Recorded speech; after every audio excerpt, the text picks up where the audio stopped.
બલસાના પંથકમાં આજે ગુરુવારના રોજ સંકટમોચન હનુમાન જયંતિ ભક્તિભાવ અને ઉત્સાહભેર ઉજવાઈ હતી. વહેલી સવારથી તમામ મંદિરોમાં જય બજરંગબલીના ગુંજના નાદ સાથે આરતી, પૂજા અર્ચના, હવન, સુંદરકાંડ પાઠ અને હનુમાન ચાલીસાનો પાઠો યોજાયા હતા. સમગ્ર વિસ્તારમાં ધાર્મિક અને ભક્તિમય વાતાવરણ છવાઈ ગયું હતું. સાણા તાલુકાના બલસાણા, ચલથાણ, વડેલી, કડોદરા સહિતના આસપાસના ગામોમાં હનુમાન જયંતિની ઉજવણી વિશેષ ભક્તિભાવ સાથે કરવામાં આવી. વિવિધ મંદિરોમાં ભક્તોએ મોટી સંખ્યામાં હાજરી આપી પૂજા અર્ચના કરી અને આશીર્વાદ પ્રાપ્ત કરી. આ પ્રસંગે નડિયાદના ધારાસભ્ય અને ગુજરાત વિધાનસભાના દંડક પંકજભાઈ દેસાઈ બારડોલી ખાતે સેન્સ પ્રક્રિયામાં ભાગ લેવા આવ્યા. તે પૂર્વે અકળામુખી હનુમાનજીના મંદિરે નતમસ્તક નમન કર્યા. ખાસ કરીને કડોદરા સ્થિત સ્વયંભૂ પ્રગટ શ્રી અકળામુખી હનુમાનજી મંદિર ખાતે વહેલી સવારથી જ ભક્તોની ભારે ભીડ જોવા મળી. મંદિરમાં આરતી અને પૂજા બાદ ધજા નેજા વિધિ સાથે હવન કાર્યક્રમનું આયોજન કરવામાં આવ્યું હતું. આ પ્રસંગે 31 દંપતીઓએ સમૂહમાં બેસી હનુમાન યાગ હવનમાં ભાગ લીધો, જેના કારણે ધાર્મિક ઉત્સાહમાં વધારો થયો હતો. મંદિર પરિસરમાં દિવસભર ભજન, કીર્તન, સુંદરકાંડ પાઠ અને હનુમાન ચાલીસાની ધૂન ગુંજતી રહી, જેના કારણે ભક્તો ભક્તિમય ભાવનામાં લીન થઈ ગયા હતા. સાથે જ અહીં આવતા ભક્તોને દુઆ સાથે મફત હોમિયોપેથી સારવાર અને દવાનું આયોજન કરવામાં આવ્યું હતું.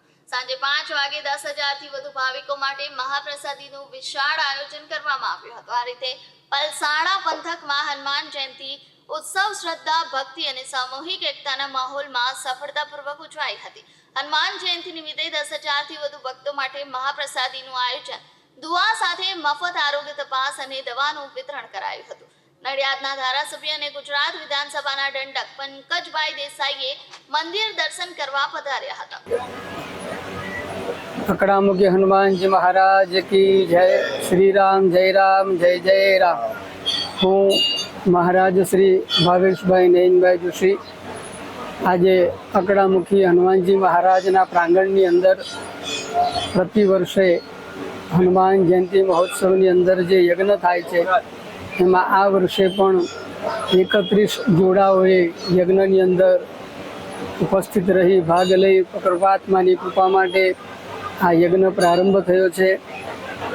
સવારે પ્રારંભથી સાંજે 4 વાગ્યા પૂર્ણાહુતિનો સમય છે. આ એક આખા દિવસનો યજ્ઞ છે જેની અંદર હનુમાનજી મહારાજની આહુતિઓ પ્રદાન થશે.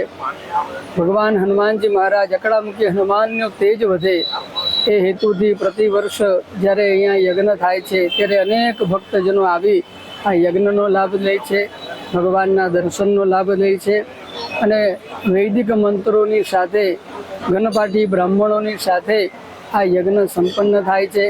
તો અકળામુખી હનુમાનને પ્રાર્થના કરીએ બધા જ ભક્તના મનોરથ પૂર્ણ કરજો. જય શ્રી રામ.